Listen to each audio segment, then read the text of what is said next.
পরিবর্তিত আওয়ামী লীগ বা রিফাইন্ড আওয়ামী লীগ আবার রাজনৈতিক কার্যক্রম চলতে পারে। তবে আপাতত এই যে রাজনৈতিক দল নিষিদ্ধের যে অধ্যাদেশটা, সেটা যে আইন আকারে পাশ করলো, সেটা নিয়ে কিন্তু বিএনপিকে সমালোচনার সম্মুখীন হতে হবে।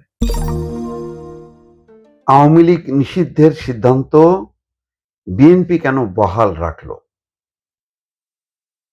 এটা নিয়ে এখন রাজনৈতিক মহলে আলোচনা হচ্ছে। সত্যি তো তাই। ধারণা করা হচ্ছিল যে বিএনপি ক্ষমতা আসার পর আস্তে আস্তে যে রাজনৈতিক তিক্ততা, সেই তিক্ততা হয়তো দূর করবে। যারা অপরাধী তাদের বিচার চলবে, যারা নিরপরাধী তাদেরকে মুক্ত করবে এবং আওয়ামী লীগ যাতে স্বাভাবিক আস্তে আস্তে রাজনৈতিক কার্যক্রম করতে পারে। এমনও আলোচনা ছিল যে রিফাইন্ড আওয়ামী লীগ বা পরিবর্তিত আওয়ামী লীগ, অথবা সরাসরি যদি বলা যায় যে শেখ হাসিনা বিহীন একটা নতুন আওয়ামী লীগ যদি রাজনীতি করে, তাতে বিএনপির আপত্তি নেই। বরং সেই ক্ষেত্রে নির্বাচনের আগে যে সংকটটা ছিল, যে বিএনপির বিপরীতে মানে এন্টি বিএনপি সমস্ত শক্তি এক হয়েছিল জামাতের নেতৃত্বে, এটা বিএনপির জন্য বড় একটা চ্যালেঞ্জ।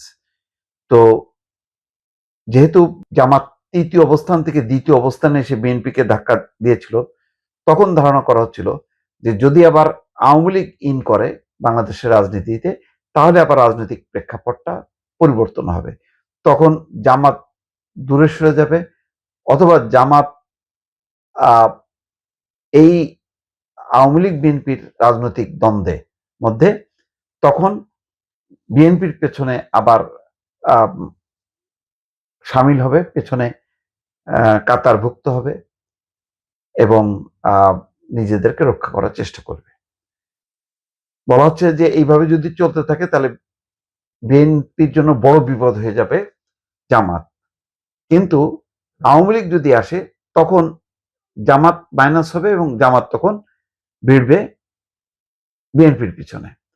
তাহলে বিএনপির যে টেনশনটা, সেই টেনশনটা দূর হবে। এমন অনেক রকম আলোচনা চলছিল।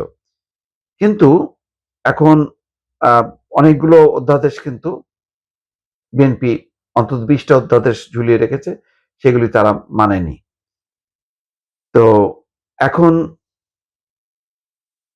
সন্ত্রাস বিরোধী অধ্যাদেশ, এখানে বলা হচ্ছে যে অন্তর্বর্তী সরকারের সময় কোনো ব্যক্তি বা সত্তাকে নিষিদ্ধ এবং তাদের যাবতীয় কার্যক্রম নিষিদ্ধের সুযোগ রেখে যে অধ্যাদেশ জারি হয়েছিল, সেটি এখন বিএনপি সরকারের সময় সন্ত্রাস বিরোধী বিল 2026 হিসেবে জাতীয় সংসদে পাশ হয়েছে এবং 2025 সালের 11ই মে তারিখে সন্ত্রাস বিরোধী আইন 2009 সংশোধন করে ওই অধ্যাদেশ জারি করে পরদিনই এর ভিত্তিতে আওয়ামী লীগ 2025 সালের 11ই মে পরদিনই আওয়ামী লীগ এবং এর অঙ্গ সহযোগী সংগঠনগুলোর সব কার্যক্রম নিষিদ্ধ করে প্রজ্ঞাপন জারি করেছিল ইউনূসের অন্তর্বর্তী সরকার।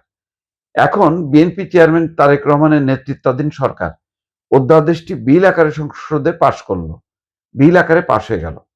এখন পাশ হওয়া বিলটিতে রাষ্ট্রপতি স্বাক্ষর করার পর গেজেটের মাধ্যমে এটা আইনে পরিণত হবে।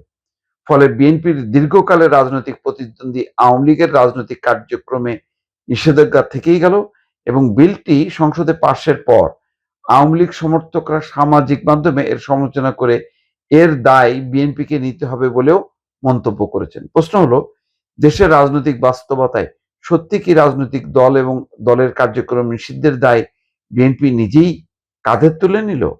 প্রধানমন্ত্রীর রাজনৈতিক উপদেষ্টা রুহুল কবির রিজভী বলছেন, বিএনপি বিলটি পাশ করে জনমতের প্রতি শ্রদ্ধা জানিয়েছে এবং তার মতে আওয়ামী লীগ যদি স্বাভাবিক রাজনৈতিক কর্মকাণ্ডের সুযোগ দেওয়া হয় তাহলে তো দুনিয়ার সব স্বৈর শাসককেই সম্মান করতে হবে।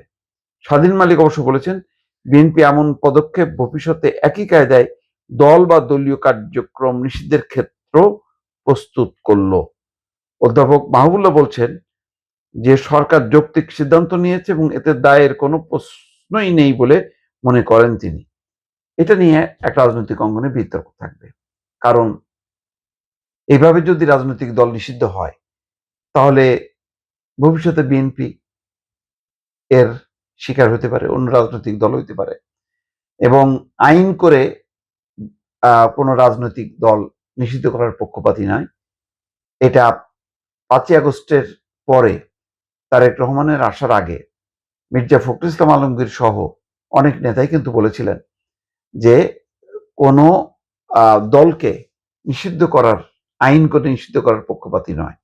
রাজনৈতিক দল বিলীন হবে বা রাজনৈতিক দল অপ্রাসঙ্গিক হবে রাজনৈতিক বিকল্প শক্তিশালী রাজনৈতিক যখন পরিস্থিতি তৈরি হবে বা তার যুক্তি উত্থাপিত হবে, তখন অটোমেটিক অপ্রাসঙ্গিক হয়ে যাবে সেই সব রাজনৈতিক দল, যেসব রাজনৈতিক দল কে দেশের জনগণ আর গ্রহণ করবে না। আওয়ামী লীগ নিশ্চয়ই সেই অবস্থায় নেই। তাহলে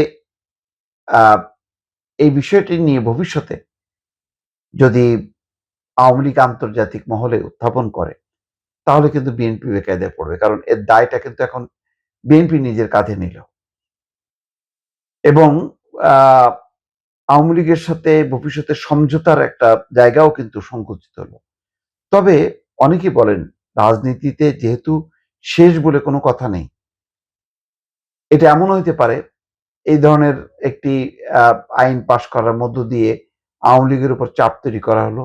আওয়ামী লীগ যদি পরিবর্তন ঘটায়, আওয়ামী লীগ যদি তার যেহেতু আওয়ামী লীগ এখনো শেখ হাসিনার নেতৃত্বেই পরিচালিত হচ্ছে, ভবিষ্যতে যদি নেতৃত্বের পরিবর্তন ঘটে তাহলে হয়তো এই আইন বাতিল হতে পারে।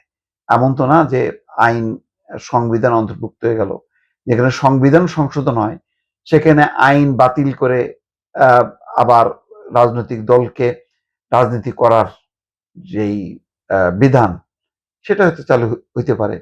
কারণ যে দলটি এই বিলটি পাশ করলো সেই দলের প্রতিষ্ঠাতা জিয়াউর রহমান কিন্তু বাংলাদেশে ঘরোয়া রাজনীতি শুরু করার মধ্য দিয়ে সকল রাজনৈতিক দলের কার্যক্রমের উপর যেই নিষেধাজ্ঞা ছিল সেটা প্রত্যাহার করেছিল। সুতরাং ইতিহাস হয়তো আবার পরবর্তীতে দেখা যাবে যে সেই রাজনৈতিক পট পরিবর্তনের পর বিএনপি আবার হয়তো সেই সিদ্ধান্ত নিল, যে সিদ্ধান্তের আলোকে পরিবর্তিত আওয়ামী লীগ বা রিফাইন্ড আওয়ামী লীগ আবার রাজনৈতিক কার্যক্রম চলতে পারে। তবে আপাতত এই যে রাজনৈতিক দল নিষিদ্ধের যে অধ্যাদেশটা, সেটা যে আইন আকারে পাশ করলো, সেটা নিয়ে কিন্তু বিএনপিকে সমালোচনার সম্মুখীন হতে হবে।